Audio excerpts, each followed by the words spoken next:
करने के लिए ही तो तरह के क्वेश्चंस बनाएगा ना, थोड़ा सा ट्विस्टेड या फिर थोड़ा सा ट्रिकी सा।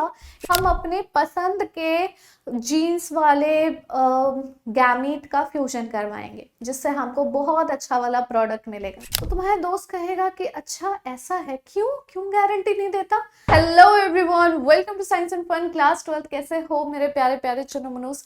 Myself Sonam Mohini and I am your biology educator।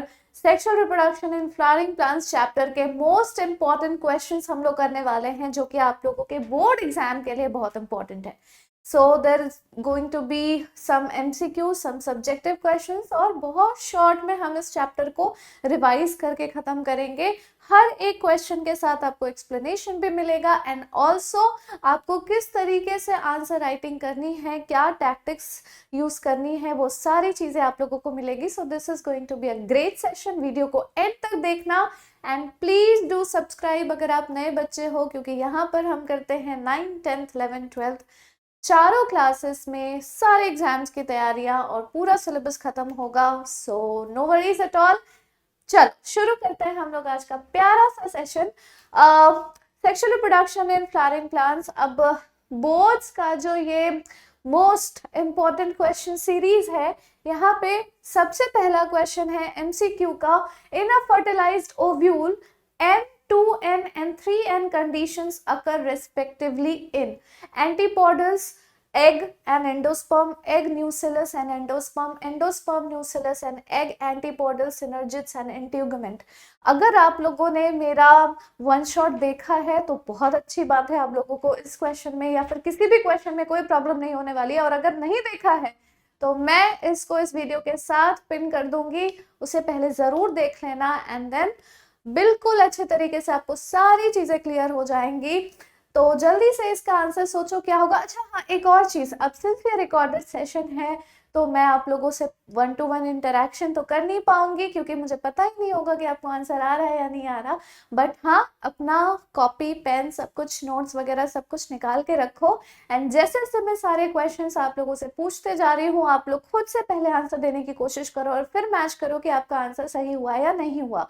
अगर सही हो जाता है कंग्रेचुलेशंस, आपका थोड़ा सा कॉन्फिडेंस भी बूस्ट होगा, आपको मोटिवेटेड फील होगा। और अगर गलत हो जाता है तो इतना याद रखना कि जो वन शॉट आप लोग देख लोगे ना मेरा इस चैप्टर का, उसके बाद आपको किसी भी तरह की कंफ्यूजन नहीं होगी। और अब बोर्ड्स बहुत नजदीक आ रहा है, इट्स हाई टाइम कि आपको ये सारे चैप्टर्स में दिक्कत नहीं होनी चाहिए। रिप्रोडक्शन का unit second most important unit है आफ्टर जेनेटिक्स, इसीलिए इसको बिल्कुल अच्छे तरीके से कवर करना है, थोड़ा सा भी नहीं छोड़ना है। तो यहाँ पर देखो, एक फर्टिलाइज्ड ओव्यूल में यहाँ पे सबसे पहले लिखा हुआ है कि कंडीशन जो दी गई है वो है फर्टिलाइज्ड ओव्यूल की। तो एग यानी कि कोई गैमीट होगा, फर्टिलाइजेशन होने वाली है इसकी, हैप्लॉइड है तो कोई गैमीट ही होगा, तो मोस्ट प्रोबेबली वो होगा एग। फिर 2N यानी कि न्यूसेलस का सेल तो हमेशा डिप्लॉयड ही रहता है, और समटाइम्स न्यूसेलस के ही सेल्स में मियोटिक डिवीजन हो जाती है, माइक्रोस्पोर्स बन जाते हैं, सॉरी मेगास्पोर्स बन जाते हैं। तो न्यूसेलस माइट बी 2N, और ट्रिप्लॉइड यानी 3N कंडीशन हमेशा सिर्फ और सिर्फ एंडोस्पर्म में ही पाया जाता है। अगर आपको मान लेते हैं इन तीनों में से किसी एक के बारे में कंफ्यूजन हो रहा है, तो भी आपका ये वाला आंसर सही हो जाएगा, क्योंकि देखो एंडोस्पर्म तो सबको पता होता है कि ट्रिप्लॉइड होती है, तो या तो ये होगा या तो ये होगा, चलो ठीक है। एग कभी भी डिप्लॉइड हो ही नहीं सकता, वो जब भी एग का फॉर्मेशन ही हुआ है क्योंकि वो हैप्लॉइड है और वो फ्यूज करेगा मेल गैमीट के साथ ताकि एक डिप्लॉइड ज़ायगोट बने। सो कोई मतलब कंफ्यूजन का चांसेस ही नहीं है यहाँ पर। B is the right answer. Moving on to the next question now. Statement 1 है sunbirds, hummingbirds and bats are the pollinating agents. Okay, fine, no problem. Statement 2 है among the animals, insects, particularly wasps are the dominant biotic pollinating agent. पहले तो यहाँ पर बात की गई pollinating agent के बारे में, बाद में statement 2 में बोला गया है particularly कि जो wasp होते हैं ना, वो सबसे बड़े डोमिनेटिंग बायोटिक एजेंट होते हैं पॉलिनेशन के लिए। तो क्या ये बात सही है? मैं आप लोगों को बताती हूँ कि इंसेक्ट्स में जो पर्टिकुलरली बीज होती है ना, they are the dominating biotic pollinating agent. तो यहाँ पर वास्प की जगह बस बीज होना चाहिए था, बाकी सब कुछ तो सही है। स्टेटमेंट 1 बिल्कुल सही है और स्टेटमेंट बी में थोड़ा सा स्टेटमेंट 2 में गलती है। तो B will be the right answer, statement 1 is correct and statement 2 is incorrect. बहुत ही सिंपल है। पॉलिनेशन से तुम्हारा कोई ना कोई क्वेश्चन जरूर आएगा, चाहे वो एमसीक्यू में आए, चाहे सेक्शन बी में आए, सी में आए, डी में आए, बट आएगा जरूर, इतना तुम लोग याद रखना। और प्लॉइडी से रिलेटेड भी क्वेश्चन आ सकता है, जो हम लोगों ने अभी क्वेश्चन 1 में किया। नेक्स्ट क्वेश्चन है sequence of development during the formation of embryo sac. अब भैया एम्ब्रियो सैक जब बनता है तो कैसे बनता है? एम्ब्रियो सैक के फॉर्मेशन का पूरा सीक्वेंस आप लोगों को बताना है। जब भी मेगास्पोरोजेनेसिस होती है, मेगास्पोर्स बनते हैं, ओव्यूल के अंदर बनता है मेगास्पोर, और फिर उस मेगास्पोर से बनते हैं मेगास्पोर मदर सेल। सॉरी, पहले ओव्यूल होगा, ओव्यूल के अंदर मेगास्पोर मदर सेल होंगे। मेगास्पोर मदर सेल में जब मेयोटिक डिवीजन होगी तो मेगास्पोर बनेंगे, 4 मेगास्पोर बनेंगे, जिसमें से 3 डीजेनरेट हो जाते हैं और सिर्फ एक ही फंक्शनल मेगास्पोर होता है, जिसमें वो फंक्शनल मेगास्पोर के अंदर 3 सब्सिक्वेंट माइटोटिक डिवीजन होती है और फिर वो बन जाता है 8 न्यूक्लियाई या 7 सेल की स्टेज, और फिर पूरा एम्ब्रियो सैक का डेवलपमेंट होता है। तो सीक्वेंस क्या हो सकता है यहाँ पर? ओव्यूल, मेगास्पोर मदर सेल, फिर मेगास्पोर, फिर embryo sac. D must be the right answer. और तो कुछ हो ही नहीं सकता ना। ओव्यूल के अंदर मेगास्पोर मदर सेल्स है, मेगास्पोर मदर सेल में मेयोटिक डिवीजन हुई। आप लोगों को पता है जब मेयोटिक डिवीजन होती है तो 4 हैप्लॉइड सेल्स बनते हैं, यानी कि मेगास्पोर्स कितने बनेंगे? 4 बनेंगे, जिसमें से एक ही फंक्शनल होता है, बाकी 3 डीजेनरेट हो जाते हैं। उस 1 फंक्शनल मेगास्पोर में फिर लगातार 3 बार माइटोटिक डिवीजन होगी, 1 से 2, 2 से 4, 4 से 8।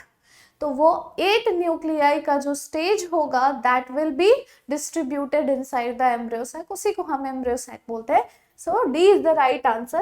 Moving on to the next question now. Which one of the following statement is correct? इसमें से correct statement हमें बताना है। इस तरह का question पूछने का काफी ज्यादा probability है बच्चों। Sporogenous tissue is haploid. Sporogenous tissue जिसमें मियोसिस होती है, जिसमें डेवलपमेंट होता है, फिर माइक्रोस्पोर मदर सेल्स बनते हैं और फिर मियोसिस बनती है, तो वो स्पोरोजेनस टिश्यू हैप्लॉइड होंगे, ऐसा यहाँ लिखा हुआ है। Endothecium produces the microspore. Endothecium क्या है? It is one of the wall layers, है ना, ऑफ पॉलन ग्रेन। उसके बाद tapetum nourishes the, sorry not pollen grain, anther. Tapetum nourishes the developing pollen grain. Hard outer layer of pollen is called intine. इसमें से हमें सिर्फ correct statement choose करना है। मुझे नहीं लगता यहाँ पर कोई भी ऐसा बच्चा होगा जिसको ये क्वेश्चन में थोड़ी सी भी प्रॉब्लम आ रही होगी। सारे के सारे स्टेटमेंट रॉन्ग है except for C. Tapetum nourish करता है डेवलपिंग पॉलन को, और स्पोरोजेनस टिश्यू हमेशा हमेशा डिप्लॉइड होती है। स्पोरोजेनस टिश्यू हमेशा डिप्लॉइड होती है। एंडोथीशियम जो होता है वो सेकेंड लेयर होता है एंथर के वॉल का, जो परफॉर्म करता है फंक्शन ऑफ प्रोटेक्शन। और जब एंडोथीशियम की लेयर डिहाइड्रेट कर जाती है तो उसके वॉल ब्रेक होने लगते हैं, जो से हेल्प करता है डिहाइसेंस में, यानी एंथर के रप्चरिंग में, जिसके वजह से पॉलन रिलीज होगा। तो यहाँ पर endothecium produces microspores totally wrong है। अगर स्पोरोजेनस टिश्यू भी लिखा होता तो भी ये करेक्ट होता। Hard outer layer of pollen is called intine, no it is known as exine. ठीक है, एंडोथीशियम प्रोड्यूस नहीं करते माइक्रोस्पोर्स को, help in dehiscence of anther. Anther के डिहाइसेंस में ये हेल्प करते हैं। सिंपल था, बहुत easy question. Next, match the parts of gynoecium given in column 1 with their definition given in column 2. Choose the correct combination from the options given below. ठीक है, column 1 column 2 यहाँ पर है आपके सामने, आई होप अच्छे से दिख रहा होगा, yes. So funicle, hilum, integument, chalaza, nucellus. और कॉलम 2 है mass of cells with in ovule with more food, basal part of the ovule, 1 or 2 protective layers of ovule, region where body of ovule fuses with funicle, stalk of ovule. अगर आप लोगों को ये पांचों के बारे में पता है कि ये पांचों क्या चीजें होती है, तो ये आंसर देना आप लोगों के लिए बिल्कुल भी मुश्किल नहीं होगा। फ्यूनिकल, सबसे पहले बात करते हैं फ्यूनिकल के बारे में। तो क्या होता है फ्यूनिकल? एक फिलामेंटस स्टॉक है जो अटैच होता है एक सीड के साथ या फिर ओव्यूल के साथ टू द प्लेसेंटा। ठीक है, ये अटैचमेंट के लिए एक स्टॉक लाइक स्ट्रक्चर होती है। हाइलम वो छोटा सा स्कार या फिर वो छोटा सा पॉइंट होता है जहां पर फ्यूनिकल ओव्यूल को टच कर रहा है, उसी के पास एक छोटा सा स्कार, एक छोटा सा पॉइंट प्रेजेंट है, that is known as hilum. उसके बाद हाइलम जो है वो रिप्रेजेंट करता है the junction between ovule and funicle. Integuments क्या होते हैं? तीसरा इंट्यूगमेंट है, integument are the protective layers, जो बाहर की तरफ दो फ्लैशी लेयर्स की तरह है ना, that is the protective covering या फिर लेयर जो कि हमारे ओव्यूल को प्रोटेक्ट कर रहा है, इट इज प्रेजेंट देयर। वो चारों तरफ से एनसर्कल करता है ओव्यूल को except for a small part, एक छोटे से टिप को छोड़कर, जहां पर माइक्रोपाइल प्रेजेंट है। ये माइक्रोपाइल वही रास्ता है जहां से मेल गैमीट एंटर करेगा through the pollen tube. Chalaza क्या है? चलाजा इज द बेसल या फिर Solan part of the nucellus. Micropylar and से जस्ट ऑपोजिट एंड में जो पोल होती है वो चलाजल पोल होता है। Basal part of the ovule हम बोल सकते हैं उसको। उसके बाद न्यूसेलस जो है वो central part of the ovule है जो एम्ब्रियो सैक कंटेन करती है। तो यहां पर सीधा सीधा तुम्हारा आंसर क्या हो जाएगा? देख लो, funicle, stalk of ovule, hilum, region where body of ovule fuses with funicle, integument, 1 or 2 protective layers of ovule, chalaza, basal part of ovule, nucellus within ovule with more food, mass of cells within ovule with more food. Done? तो यह answer हो जाएगा A5, B4, C3, A5, B4, C3, D2, E1। Very good, B is the right answer. अगर ये answer, ये question आप लोगों का सही गया है, कंग्रेचुलेशंस, आप लोगों को पूरा का पूरा ओव्यूल का स्ट्रक्चर में कहीं से भी कोई प्रॉब्लम नहीं है, everything is clear to you. और अगर ये क्वेश्चन गलत हुआ है आपका, देन प्लीज थोड़ा सा और ज्यादा आपको पढ़ने की जरूरत है। नेक्स्ट क्वेश्चन, असर्शन रीजन का ये क्वेश्चन है, बहुत ही बेहतरीन। Pollen grains are well preserved as fossil, sporopollenin present in exine of seeds. बताओ, कई सारे बच्चे, अरे मैंने तो जब मैं पेड बैच में जब क्लास ले रही थी तो भी मैं ये वाला क्वेश्चन लेकर आई थी एक क्लास में, और सारे बच्चे कह रहे हाँ कोई दिक्कत ही नहीं है, कोई प्रॉब्लम ही नहीं है, सबका सेम आंसर आ रहा था और सबके आंसर्स गलत। सेम आंसर और सबके आंसर्स गलत। कहाँ पर गलती हो रही है? क्या मिस्टेक कर रहे हो? कौन सा वर्ड तुम लोग छोड़ देते हो? कौन सा वर्ड तुम्हारे दिमाग में नहीं आता? कौन सी चीजें तुम ओवरलुक कर जाते हो, ये तुम्हें भी नहीं पता होता। So read each and every word, each and every sentence very carefully जब आप लोगों का बोर्ड एग्जाम आएगा, क्योंकि अभी से आदत नहीं डालोगे तो तुम अपने बोर्ड्स में भी ऐसी गलतियां करोगे। बोर्ड्स में ऑब्वियसली एग्जामिनर तो तुम्हें कंफ्यूज करने के लिए ही तो इस तरह के क्वेश्चंस बनाएगा ना, थोड़ा सा ट्विस्टेड या फिर थोड़ा सा ट्रिकी सा। यहाँ पर ट्रिक या कुछ भी नहीं है, ट्रिक व्रिक कुछ नहीं है। यहाँ पर सीड्स लिखा हुआ है। स्पोरोपोलिन पॉलन ग्रेन के आउटर लेयर एक्साइन में प्रेजेंट होता है, ठीक है, सीड में नहीं होता। कई सारे बच्चे, सबका आंसर था कि बी होगा, आंसर बी होगा। pollen grains are well preserved as fossil, ये भी सही है। Sporopollen present an exine of seeds, ये भी सही है।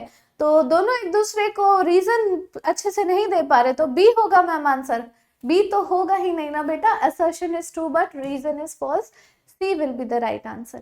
Moving on to the next question. How many microspore mother cells will give rise to 256 microspores after reduction division? भाई अगर इस तरह का क्वेश्चन तुम लोग नहीं कर पा रहे हो तब तो तुम्हें पूरा पूरा चैप्टर ही अच्छे से पढ़ना पड़ेगा। कोई ऑप्शन ही नहीं बचा तुम्हारे पास, कोई ऑप्शन नहीं बचा। माइक्रोस्पोर मदर सेल कितनी होनी चाहिए जो 256 माइक्रोस्पोर्स डेवलप कराएगी? तो सिंपल सी बात है, माइक्रोस्पोर मदर सेल में होता है मियोटिक डिवीजन और एक microspore mother cell 4 microspores develop करती है। तो कितने microspore mother cells 256 microspores develop करेंगे? You just have to divide 256 by 4। तो लेट्स सी क्या आता है answer. 6 and 4, 64 will be the answer। कुछ भी नहीं है इसमें, कुछ भी नहीं है। थोड़ा सा और ट्रिकी मैं बना सकती थी पर मुझे लगा कि मे बी आप लोगों को इस तरह के क्वेश्चन की आदत होगी या नहीं होगी। चलो मान लेते हैं, मैं तुम लोगों से एक क्वेश्चन पूछती हूँ। मान लेते हैं हमारे पास, ये क्या ही बना दिया मैंने, ये एंथर है ना, बाइलोब्ड है और 4 थीका है, राइट। 4 थीका है, सब में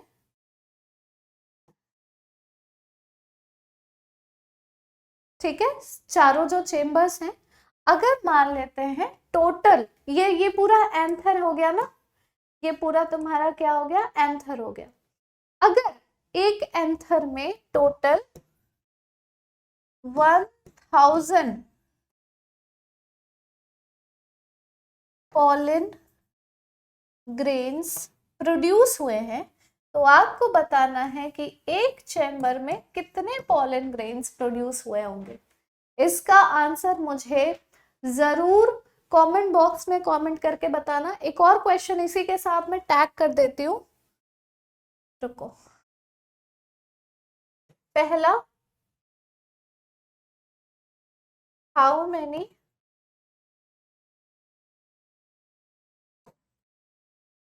pollen grains produced in one टीका, और दूसरा क्वेश्चन है how many microspore mother cells were involved in production of these pollen grains। ठीक है, इन दोनों क्वेश्चन का आंसर आप लोग मुझे कमेंट बॉक्स में देना।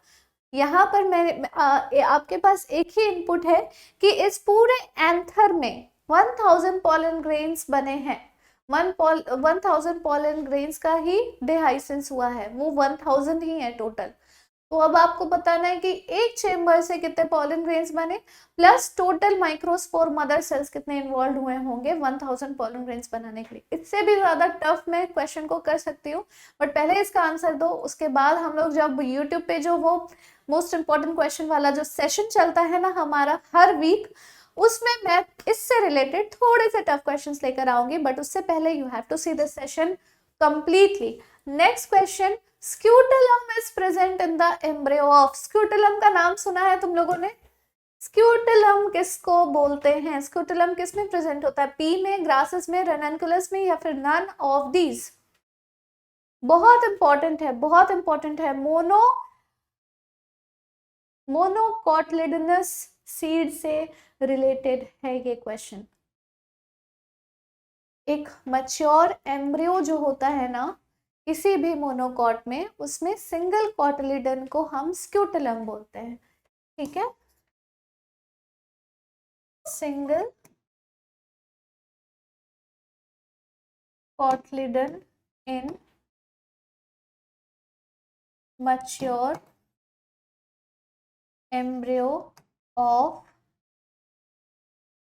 मोनोकॉट सीड, इसे हम क्या कहते हैं, स्क्यूटलम बोलते हैं। इन तीनों में none of this must not be the answer. इन तीनों में आप लोगों को पता है कि जो ग्रास फैमिली है, grass family is a monocot family, और मोनोकॉट के सिंगल कॉटलिडन को हम स्क्यूटलम बोलेंगे। Grasses will be the right answer, it is a monocot for sure, right. Scutellum से रिलेटेड एक क्वेश्चन आ सकता है, मैं अभी तुम लोगों को बता देती हूँ। यहाँ पर मैंने बना दिया है एक red heart, and this red heart will guide you to your board exam. Apomixis is the development of plants in darkness, development of plants without fusion of gametes, inability to perceive stimulus for flowering, effect of low temperature on plant growth. Apomixis होता क्या है, आप लोगों के NCERT में साफ साफ दिया हुआ है इसके बारे में। लास्ट के कुछ पन्ने खोलोगे तो तुम्हें एपोमिक्सिस, पॉलीएम्ब्रियोनी, पार्थेनोजेनेसिस, पार्थेनोकार्पी सब कुछ मिल जाएगा, ठीक है। दीज आर द टर्मिनोलॉजीज जो इंपॉर्टेंट है तुम्हारे एग्जाम पॉइंट ऑफ व्यू से, एंड इट मे कम इन तीनों चारों टॉपिक में से कोई सा भी एक टॉपिक आ सकता है तुम्हारे एग्जाम में। So be prepared about this. Apomixis से भी क्वेश्चंस आ सकते हैं, हो सकता है उसका कोई तुमसे एग्जाम्पल पूछ ले या फिर उसका सिग्निफिकेंस पूछ ले, कुछ भी पूछ सकता है, तो तैयार रहना इसके लिए। क्या होती है एपोमिक्सिस, बताओ जल्दी। वैसे तो सीड का डेवलपमेंट या सीड का प्रोडक्शन ओव्यूल में होने वाले फर्टिलाइजेशन के बाद ही होता है। ओव्यूल कन्वर्ट हो जाती है सीड में आफ्टर फर्टिलाइजेशन। लेकिन क्या हो अगर फर्टिलाइजेशन ही ना हो और सीड का प्रोडक्शन हो जाए, तो ऐसे कंडीशन को, ऐसे फिनोमेना को हम कहते हैं apomixis. What is apomixis? It is the development of seed, it is the production of seed without fertilization। तो development of plant without fusion of gamete, ये भी हम बोल सकते हैं this is one of the accurate answer in चारों के comparison में। Development of plant in darkness तो नहीं होगा ना, यहाँ पर मेन मुद्दा ये है कि सीड का फॉर्मेशन हो गया विदाउट फर्टिलाइजेशन। तो अगर फर्टिलाइजेशन नहीं हुई, सीड बन गया, तो वो सीड तो कभी ना कभी जर्मिनेट करके सीडलिंग बनेगी और फिर उससे छोटा सा प्लांट बनेगा, फिर उससे बड़ा सा प्लांट बनेगा। तो कहीं ना कहीं एपोमिक्सिस के वजह से प्लांट का डेवलपमेंट तो हो ही गया ना, without fusion of gamete. What is fusion of gamete? इसी को हम फर्टिलाइजेशन कहते हैं। बिना फर्टिलाइजेशन के अगर प्लांट का डेवलपमेंट हो गया तो हम इसको एपोमिक्सिस बोलेंगे। B is the right answer. Inability to perceive stimulus, कहाँ ये चले गए हम लोग, किस लाइन में आ गए? इफेक्ट ऑफ लो टेम्परेचर, आहा, कोई बायोटिक फैक्टर तो इंक्लूड होगा ही नहीं एपोमिक्सिस में। Moving on to the next question now, which of the following statement is incorrect about emasculation? Emasculation के बारे में आपको बताना है कि कौन सा स्टेटमेंट गलत है, कौन सा स्टेटमेंट गलत है। During emasculation process stigma is removed, क्या हम इमैस्कुलेशन के वक्त स्टिग्मा रिमूव करते हैं? Emasculated flowers are bagged in order to prevent self pollination. Emasculation is the removal of stamen before the maturation of selected bisexual flower. It is one of the steps of artificial hybridization। यहाँ पर आपको incorrect पूछा जा रहा है कि मुझे बता दो कि इन चारों में से कौन सा स्टेटमेंट इनकरेक्ट है। बिल्कुल ही। अच्छा, एक बात बताओ कि क्या मैंने तुम लोगों को कभी भी बताया था कि जब हम किसी टर्म को, किसी भी वर्ड को तोड़ देते हैं ना, डिवाइड कर देते हैं कुछ अलग अलग शब्दों में, तो हमें उसकी मीनिंग अपने आप समझ में आने लग जाती है। ई को आप ऐसे ले लो, एब्सेंस, ठीक है। मैस्क्यूलेटेड फ्लावर या इमैस्क्यूलेशन, मैस्क्यूलेशन या मैस्क्यूलेटेड, क्या ये वर्ड मैस्क्यूलिनिटी से मैच कर रहा है? मैस्क्यूलिन से मैच कर रहा है। Masculine is related to something related to male, है ना, रिलेटेड टू मेल। फ्लावर में मेल वाला पार्ट कौन सा होता है? स्टेमन। स्टेमन के दो पार्ट्स हैं, एंथर और फिलामेंट। तो क्या ये कहीं ना कहीं ये बोलने की कोशिश कर रहा है कि एंथर का एब्सेंस हो जाना या एंथर का रिमूवल हो जाना, इमैस्कुलेशन कर देना, इमैस्कुलेशन कर देना, ये क्या हो सकता है? It is the removal of anther from the flower bud before the anther dehisces in bisexual flower. ये कब होता है? ये बाइसेक्सुअल फ्लावर के केस में होता है in order to prevent what? in order to prevent autogamy, in order to prevent self fertilization, self compatibility issue आए चाहे ना आए। जब भी बाइसेक्सुअल फ्लावर को एक तरह का ये समझ लो एक अडेप्टेशन है कि हमें क्या नहीं करना, हमें ऑटोगैमी नहीं करनी है, सेल्फ पॉलिनेशन हमें नहीं करना है, तो फिर इस चीज को हम इमैस्कुलेशन को अपना सकते हैं। स्टिग्मा को रिमूव नहीं किया जाता, ये गलत स्टेटमेंट हो गया और इनकरेक्ट भी यही है, तो फिर this is will be the right answer. Emasculated flower की बैगिंग हो जाती है ताकि हम सेल्फ पॉलिनेशन को प्रिवेंट कर सके।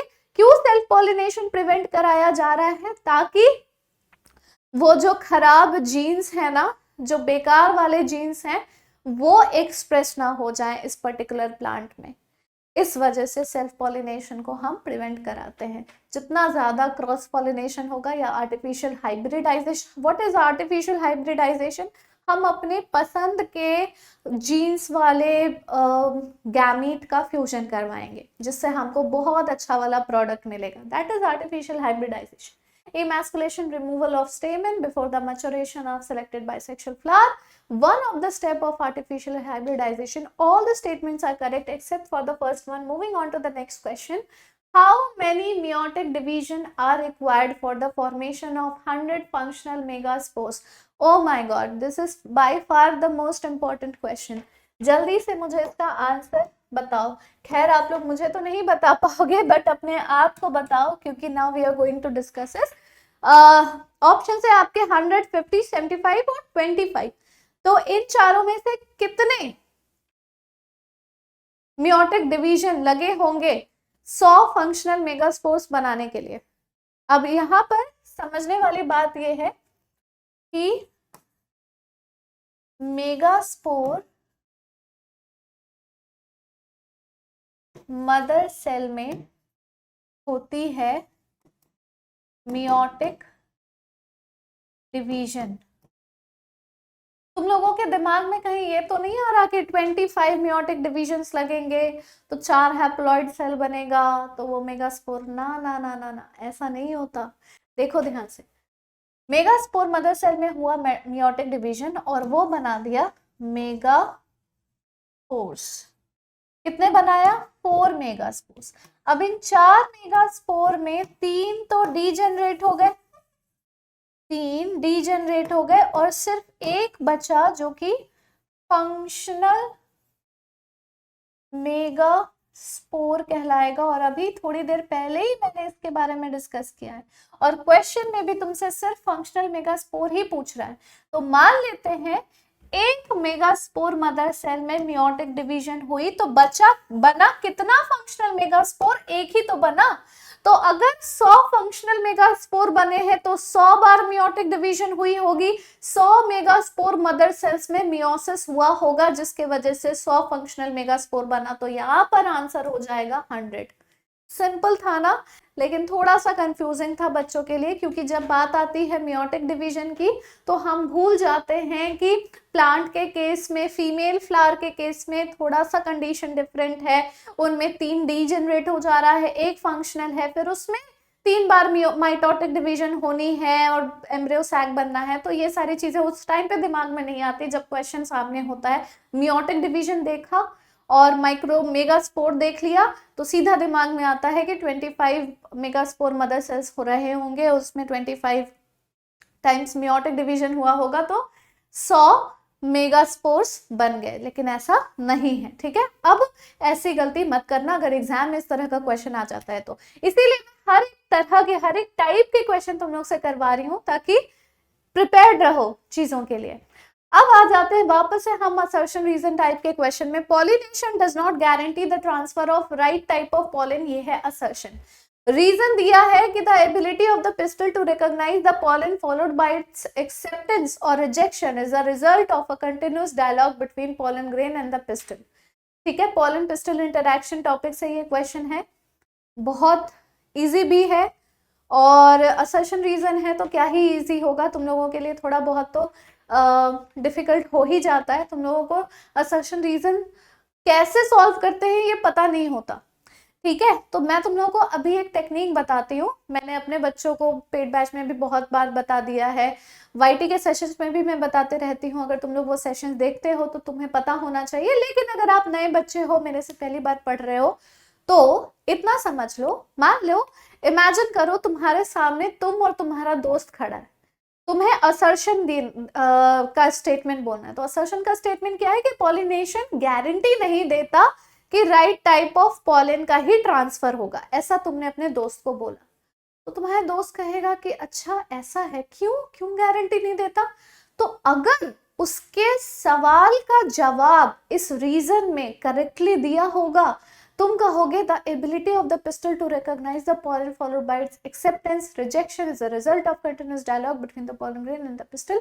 तुम अगर बोलोगे कि ऐसा ऐसा हो जाता है, दोनों के बीच में कुछ इस तरह के इंटरैक्शंस होते हैं और इसके वजह से ये पूरा का पूरा मतलब डिपेंड करता है कि कंपैटिबिलिटी होगी नहीं होगी, तब जाके पॉलिनेशन होना है। तो अगर तुम्हें लगता है कि तुम्हारा दोस्त तुम्हारे स्टेटमेंट से सेटिस्फाइड हो गया होगा, तो एब्सोल्युटली करेक्ट है और ए हो जाएगा आंसर। अगर तुम्हें लगता है कि तुमने जो उसको आंसर दिया उसके क्यों का वो उससे सेटिस्फाई नहीं हो सकता, तो आंसर हो जाएगा बी। ये in case of A B है, जब तुम्हें कंफ्यूजन होती है कि स्टेटमेंट तो दोनों सही है लेकिन क्या करेक्ट एक्सप्लेनेशन है या नहीं है, तब। बाकी सी और डी में तो क्या ही कंफ्यूजन होगा, अगर दोनों में से कोई एक स्टेटमेंट भी गलत है तो सी या डी दोनों में से कोई एक आंसर होगा। तो यहाँ पर ये छोटा सा टैक्टिक्स जो है ये अपने दिमाग में बिठा लो कि असर्शन तुम्हें बोलना है या तुम्हारा दोस्त बोल रहा है, और रीजन तुम्हें बोलना है या तुम्हारा दोस्त बोल रहा है। अगर दोनों की बात से सहमति हो जाती है तो फिर आंसर आ जाएगा। तो यहाँ पर आंसर बिल्कुल सही है, the reason is also correct. So assertion, reason, both are true and reason is the correct explanation of assertion. Moving on to the next question. One of the most resistant known biological material is lignin, hemicellulose, sporopollenin, lignocellulose. ये question अभी थोड़ा time पहले ही जो मेरी last 12th में YouTube पे live class हुई थी, जिसमें मैं 31 मोस्ट एक्सपेक्टेड सीरीज का पार्ट 3 कर रही थी, उसमें भी मैं ये वाला क्वेश्चन लेकर आई थी एंड कई सारे बच्चे इसमें कंफ्यूज भी हुए थे। बट ठीक है, कंफ्यूजन वाली कोई बात है नहीं, सीधी सी बात है, तुम्हारे एनसीईआरटी से ही लिया हुआ ये क्वेश्चन है। एनसीईआरटी में साफ साफ मेंशन है कि अमंग दीज 4 कौन सा one of the most resistant non biological material होता है, and the right answer is sporopollenin. Lignin, hemicellulose, lignocellulose ये सब कॉम्प्लेक्स पॉलीसैकेराइड है जिसके ब्रेकडाउन में काफी टाइम लगता है, बट ब्रेकडाउन हो जाता है इवेंचुअली। लेकिन स्पोरोपोलेनिन एक टफ रेजिस्टेंट बायोपॉलीमर है जो कि पोलन ग्रेन के आउटर लेयर एक्साइन में प्रेजेंट होता है। It is considered as the most resistant organic material known till now, and इसका जो मॉर्फोलॉजी है, माइक्रोस्ट्रक्चर है, ये इवन प्रिजर्वेशन के लिए, फॉसिल वगैरह के लिए भी यूजफुल हो जाता है। ठीक है, कोई एसिड है, कोई एल्कली है, कैसा भी पीएच हो, टेम्परेचर हो, व्हाटएवर इट इज, कोई सा भी एंजाइम हो, कुछ भी इसका बाल भी बाका नहीं कर सकता। It is so tough and resistant. ठीक है, तो ये हमेशा याद रखना, sporopollenin is the right answer. Next question, the given diagram refers to TS of anther. Identify A to E respectively. Sporogenous tissue, tapetum, epidermis, middle layer, endothecium. Sporogenous tissue, epidermis, tapetum, middle layer, endothecium. Sporogenous tissue, epidermis, middle layer, tapetum, endothecium. Sporogenous tissue, tapetum, middle layer, epidermis, endothecium. ठीक है, A से E में आपको बताना है और मैं थोड़ा सा तुम्हारे लिए ये इजी कर देती हूँ। ए है बिल्कुल अंदर वाला पार्ट, ठीक है, उसके जस्ट बाहर वाला पार्ट है बी, उसके बाहर वाला पार्ट है, सबसे बाहर वाला पार्ट है सी, ठीक है। डी हो गया तुम्हारा ये वाला, और ई हो गया ये वाला। तो अब बताओ कि सीक्वेंस वाइज ए से ई रिस्पेक्टिवली कौन कौन सा पार्ट होगा। इजी ही है, ज्यादा डिफिकल्ट नहीं है, ध्यान से देखोगे तो तुम्हें आ जाएगा। सबसे अंदर वाला जो पार्ट है ना, that is your sporogenous tissue. इसमें तो कोई तुम लोगों को दिक्कत नहीं होनी चाहिए, है ना। Group of compactly packed homogeneous cells होते हैं, ठीक है। इरेगुलर शेप का होता है, अबंडेंट फूड रिजर्व पाई जाती है। स्पोरोजेनस टिश्यू जो है वो ए है। जस्ट आफ्टर ए टेपिटम उस लेयर को, उस स्पोरोजेनस टिश्यू को प्रोटेक्ट करता है और नरिशमेंट प्रोवाइड करता है टू द डेवलपिंग पॉलिन्स। तो आफ्टर दिस लेयर जो सबसे इनर लेयर होगा वो तो टेपिटम का ही होना है ना। उसके बाद जो सी है दैट इज सबसे outer most layer of the anther wall, और सबसे outer most layer of the anther wall is epidermis, है ना, कवरिंग होती है वो। मिडिल लेयर हो जाएगी तुम्हारी डी वाला पार्ट, जो बिल्कुल तुम्हारे टेपिटम के बाद वाला पार्ट है, दैट इज मिडिल लेयर। और बचा फिर क्या, एंडोथीशियम, ठीक है, जो कि तुम्हारा सेकेंड लेयर होगा एंथर वॉल में। After epidermis, epidermis, endothecium, middle layer, फिर टेपिटम और फिर स्पोरोजेनस टिश्यू। ऐसा सीक्वेंस होता है बाहर से लेके अंदर तक का। तो यहाँ पर according to this diagram your answer will be sporogenous tissue, tapetum, ठीक है, A will be the right answer. इसको मैं येलो कर देती हूँ, ठीक है। नेक्स्ट क्वेश्चन पे चलते हैं अब हम लोग। Point out the odd one from the given options. Nucellus, embryo sac, micropyle, pollen grain. Oh my God, one of the easiest question in this chapter. बहुत ही प्यारा क्वेश्चन है, फटाफट से इसका आंसर दीजिए।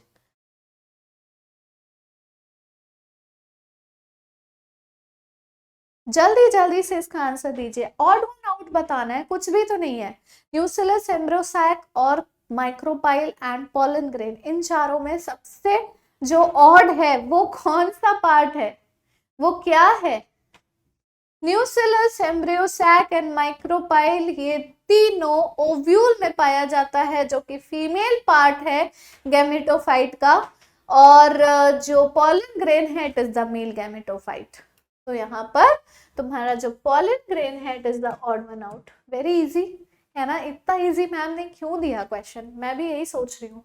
चलो अब स्टार्ट करते हैं हम लोग। सब्जेक्टिव क्वेश्चंस की लाइन शुरू हो गई है और लगभग 5 क्वेश्चंस होंगे तुम्हारे सब्जेक्टिव में से। फटाफट से इसका आंसर देना शुरू करेंगे। With a neat label diagram describe the parts of a typical angiospermic ovule.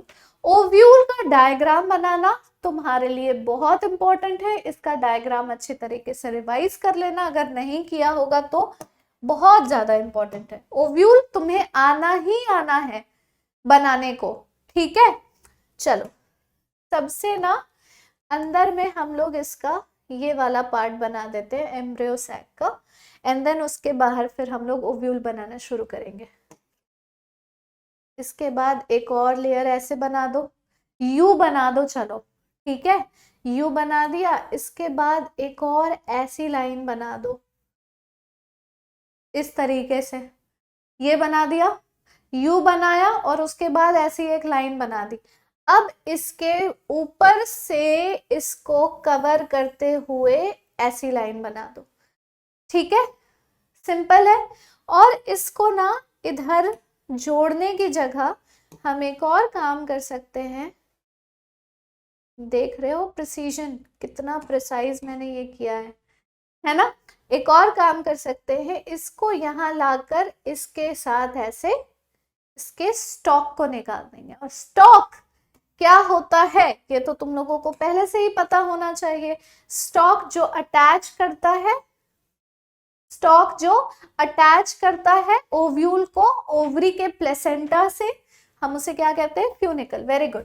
तो यहाँ पर अब हमें ओव्यूल के अंदर का, सॉरी एम्ब्रियो सैक के अंदर का पूरा अरेंजमेंट करना है, जो एक मेगास्पोर, फंक्शनल मेगास्पोर में 3 माइटोटिक डिवीजन हुए, ठीक है। तो 7 सेल और 8 न्यूक्लियाई का स्ट्रक्चर बन गया। तो 7 सेल को कैसे डिस्ट्रीब्यूट करेंगे इनसाइड द एम्ब्रियो सैक? यहाँ पर हो गया 3 antipodal cell, this is synergid, और सिनर्जिड्स के बीच में आ गया एक एग सेल जो कि फ्यूज करने वाला है मेल गैमेट के साथ, और ये है सेंट्रल सेल जिसमें 2 न्यूक्लियाई है, फटाफट से हम इसकी लेबलिंग करेंगे, मैंने तुम्हें बोला था basal part of the ovule, उसको हम कहते हैं चलाजा, लिख लेना इसके आगे basal part of the ovule, ठीक है। फिर आ जाते हैं ये 3 एंटीपोडल्स, ये आ गए एंटीपोडल्स, उसके बाद ये आ गया सेंट्रल सेल, ये और ये हो गए सिनर्जिड्स, ये हो गया तुम्हारा एग सेल। सिनर्जिड और एग सेल दोनों को मिलाकर हम इसे कहते हैं एग एपरेटस, ठीक है। स्टॉक है, it is known as funicle, ठीक है, और प्लेसेंटा से वो अटैच होगा। उसके बाद ये छोटा सा पार्ट क्यों छोड़ा था हम लोगों ने बच्चों? ताकि यहाँ से पोलन ट्यूब जो है वो एंटर कर सके और मेल गैमेट के साथ फ्यूजन कर सके एग सेल का। तो this will be known as micropyle, ठीक है। Just opposite to the micropylar pole हमारा चैलाजल पोल होता है, ये तो तुम सबको पता ही है, ठीक है। इस पूरे स्ट्रक्चर को हम बोलते हैं embryo sac,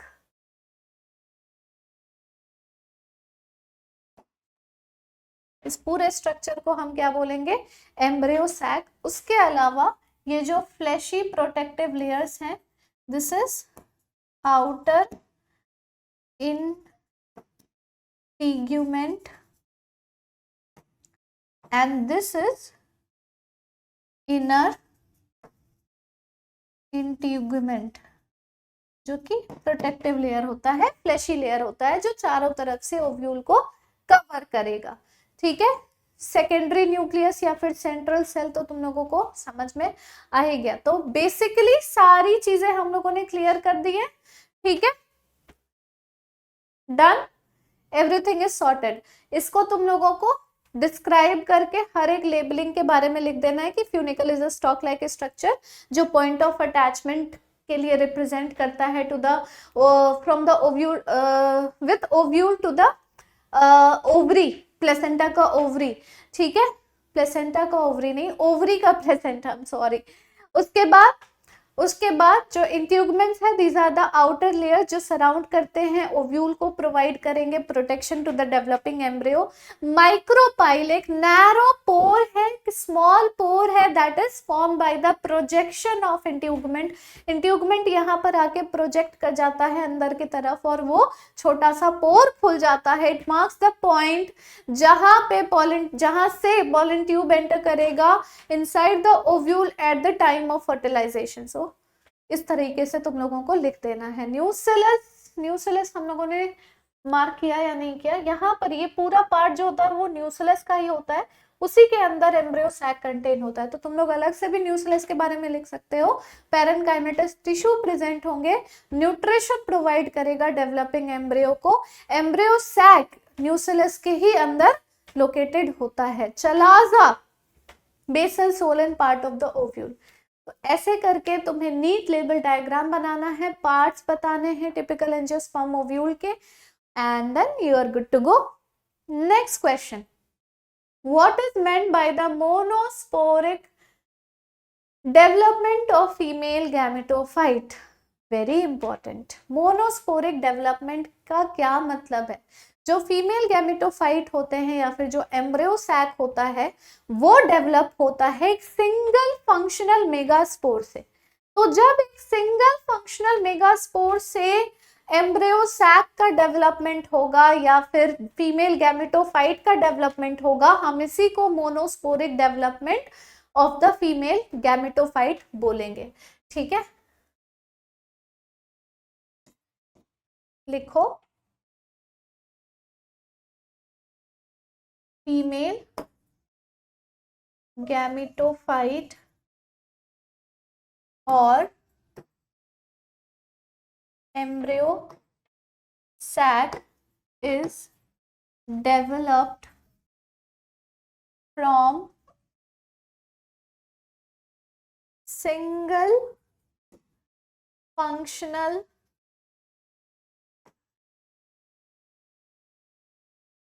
megaspores. Single functional megaspore, इसी को तो हम कहते हैं मोनोस्पोरिक डेवलपमेंट।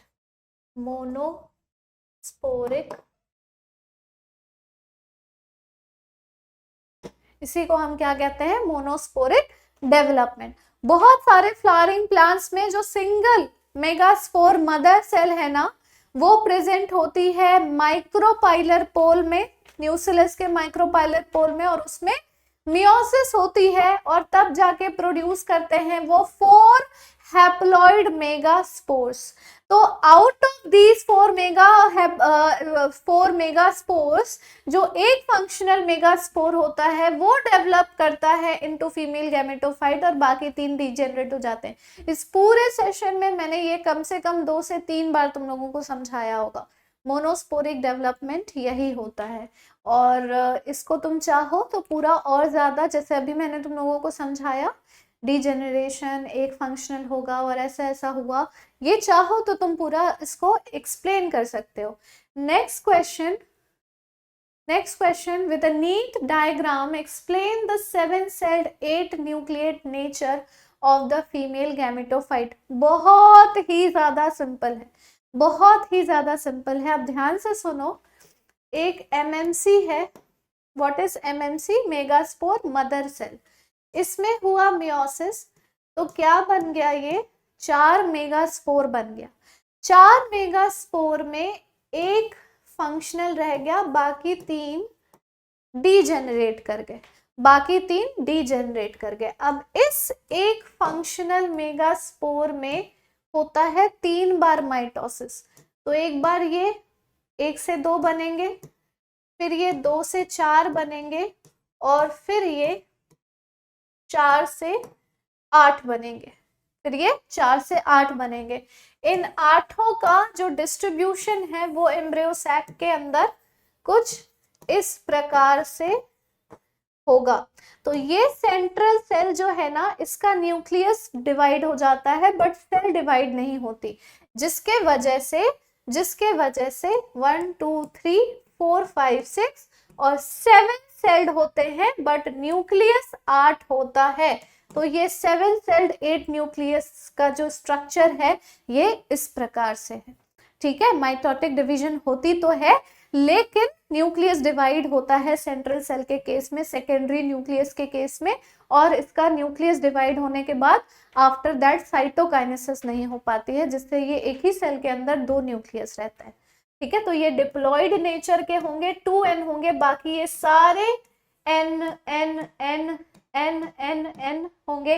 इस एग सेल के साथ एक मेल गैमीट एक n फ्यूज करेगा और दोनों के फ्यूज करने से हमें 2n जाइगोट मिलेगा। बहुत इजी, बहुत सिंपल, कुछ भी नहीं था इसमें। इसी को तुम्हें एक्सप्लेन करना है, कम से कम 3 4 5 लाइनों में एक्सप्लेन कर देना कि ऐसा ऐसा हो जाता है और you are good to go. This question is easy, super easy. Next question, mention 2 strategies evolved to prevent self pollination in flowers। अभी मैंने तुम लोगों को बताया था ना कि सेल्फ पॉलिनेशन पहली बात तो प्रिवेंट क्यों कराना चाहिए, क्यों करते हैं, ताकि खराब वाले जीन्स उभर के ना आ जाए, एक्सप्रेस होकर ना आ जाए फ्लावर में। ठीक है, और उसके लिए कुछ टेक्निक्स है जो फ्लावर भी यूज करता है और हम भी यूज कर सकते हैं। तो यहाँ पर 2 स्ट्रैटेजी जो अभी तक इवॉल्व हुई है ताकि हम सेल्फ पॉलिनेशन को प्रिवेंट कर सके, वो है सबसे पहला सेल्फ इनकम्पैटिबिलिटी। सेल्फ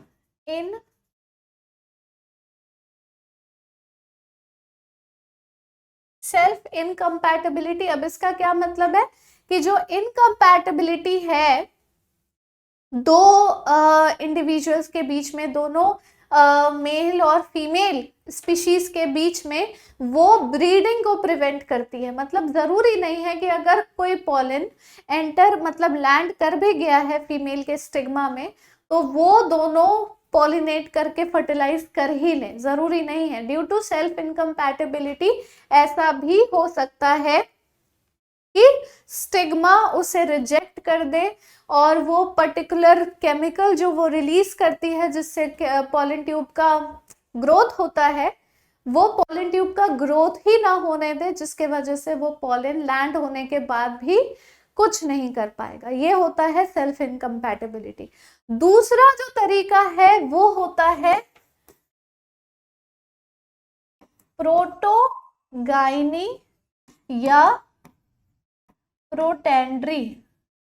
प्रोटोगाइनी का मतलब क्या हो गया, या प्रोटेंड्री का मतलब क्या हो गया, कि अगर गाइनीशियम मैच्योर कर गया बिफोर एंड्रोशियम या फिर वाइस वर्सा हो गया, तो इस फिनोमेना को हम प्रोटोगाइनी या प्रोटेंड्री कहेंगे रिस्पेक्टिवली।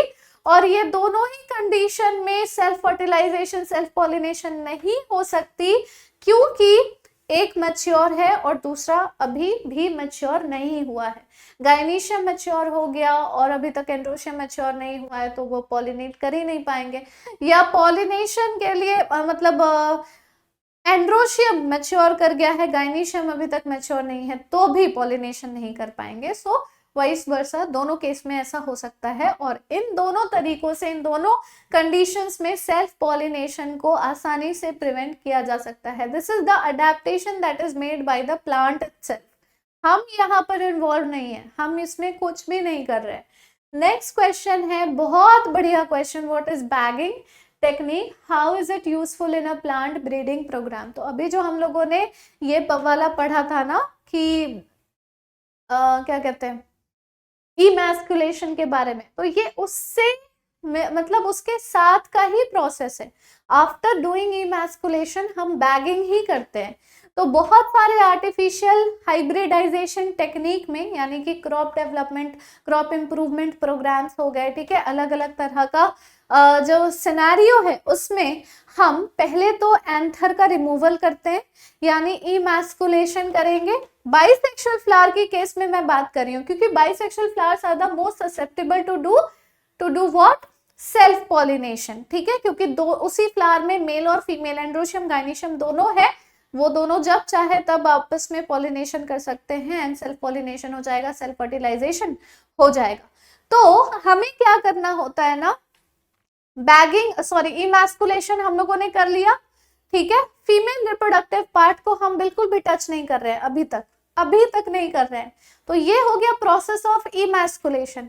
आफ्टर दैट हम क्या करेंगे, जो इमैस्कुलेटेड फ्लावर है उसको हम एक पॉलिथिन में, एक सेलोफेन पेपर से या फिर किसी भी चीज से जिससे सांस उनको आनी बंद ना हो, हम उससे कवर कर लेंगे बैग में। बैग के अंदर हम उसको वो रैप कर लेंगे चारों तरफ से, ताकि कोई भी अनवांटेड पॉलन ग्रेन उस पर्टिकुलर स्टिग्मा को पॉलिनेट ना करे, उस पे लैंड ना करे। इसी प्रोसेस को बैगिंग बोला जाता है। यहाँ पर देख रहे हो जितने भी फ्लावर्स को बैगिंग किया गया है, बैग किया गया है, वो सारे इमैस्कुलेटेड ही फ्लावर्स होंगे, यानी उनका खुद का एंथर आउट है, उसको निकाल लिया गया है, और कोई दूसरा एंथर का पॉलन इस पे लैंड ना कर जाए, इसको पॉलिनेट ना कर जाए, उससे बचाने के लिए हमने इसकी बैगिंग कर ली है। आफ्टर अ व्हाइल, जैसे ही हम आर्टिफिशियल हाइब्रिडाइजेशन के प्रोसेस में आगे बढ़ते हैं, हम अपना डिजायर्ड पॉलन इसमें डस्ट करेंगे इस स्टिग्मा में, and we will make them grow, we will make them fertilize and grow the plant. यही होता है आर्टिफिशियल हाइब्रिडाइजेशन किसी भी प्लांट ब्रीडिंग प्रोग्राम में। Okay, this is the last question now, or one of the most important question till date from this chapter. Sorry, 3 red hearts दिए मैंने इस question को। What is triple fusion? Where and how does it takes place? Name the nuclei involved in triple fusion. बहुत बढ़िया question है, तीनों part को यहाँ पर कवर करेंगे हम। हाँ, हिचकी होने लगी मुझे। तुम ही लोग याद कर रहे होगे मुझे।